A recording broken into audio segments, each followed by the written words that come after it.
ভ্রমণের এ পর্যায়ে আমরা চলে এসেছি সুন্দরবনের অতি পরিচিত স্পট করমজলে।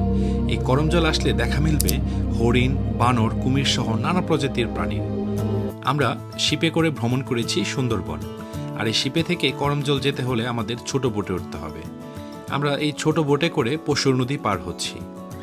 পশুর নদী মাঝে মাঝে বেশ উত্তাল থাকে, তাই সাবধানে পার হবে। সুন্দরবনের এই ক্যানেলের সৌন্দর্য নিতে হলে আপনাকে ছোট বোটে করে ভ্রমণ করতে হবে, আর এই ক্যানেল ক্রুজিংটা বেশ ইন্টারেস্টিং ছিল। বন বিভাগের তত্ত্বাবধানে মংলা বন্দর থেকে প্রায় ৮ কিলোমিটার দূরে ৩০ হেক্টর জমির উপর পর্যটন কেন্দ্রটি গড়ে তোলা হয়েছে।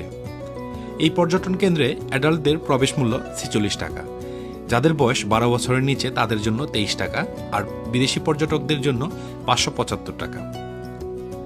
করমজলে প্রবেশের পরই যে বিষয়টি আপনার চোখে ভালো লাগবে, এই জায়গায় হরিণগুলো খুব কাছে চলে আসে। আপনারা চাইলে হরিণগুলোকে এই জায়গা থেকে পাতা কিনে খাওয়াতে পারবেন। আমরা ৫ টাকা দিয়ে পাতা কিনে হরিণদেরকে খাওয়ালাম। আরশিয়ার মা হরিণদেরকে দেখে খুব আদর করছিল।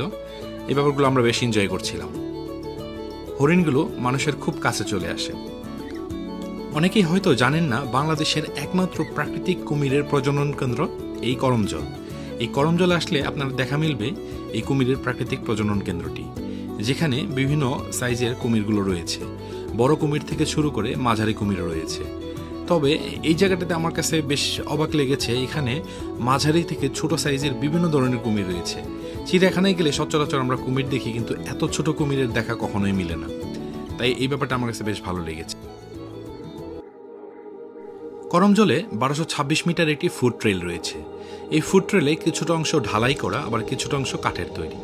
এই ফুড ট্রেল দিয়ে হাঁটতে হাঁটতে আপনি সুন্দরবনের গাছপালার সৌন্দর্য, পশু পাখির সৌন্দর্যগুলো উপলব্ধি করতে পারবেন। তবে আপনাকে বেশ খানিকটা পথ হাঁটতে হবে যদি এই সৌন্দর্য উপভোগ করতে চান। আর যদি আপনাদের সাথে বাচ্চা থাকে, তাহলে আমার মতো এরকমভাবে একটু বিড়ম্বনা পেতে হবে। তবে দেখতে পাবেন বিভিন্ন ধরনের রেসাস বানর। এই বানরগুলোকে খাবার দেওয়া থেকে বিরত থাকবেন, কারণ এই বানরগুলোকে যদি আপনি খাবার দেন, তাহলে এরা আপনার উপর আক্রমণ করতে চলে আসবে। তাই এই করমজলে আসলে অবশ্যই বানর থেকে সাবধানে থাকবেন। এই পাশটিতে রয়েছে আপনার কাঠের ট্রেল। এই ট্রেলগুলো থেকে দেখেন দূরে বানরের কেমিস্ট্রি দেখতে পাবেন। সুন্দরবনে এই বানরের কেমিস্ট্রিগুলো আমার কাছে বেশ ভালো লেগেছে। এরা পরিবার নিয়ে সুন্দর গাছের উপর বেশ আনন্দ উপভোগ করছে। তবে করমজলের এই বানরগুলো একটু আক্রমণাত্মক আমার কাছে মনে হয়েছে। তাছাড়াও বিভিন্ন ধরনের মৌমাছির চাক দেখতে পাবেন আপনারা বিভিন্ন গাছে গাছে।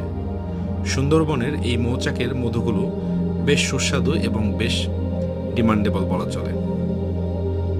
করমজলে নতুন করে করা হয়েছে এই ব্রিজটি।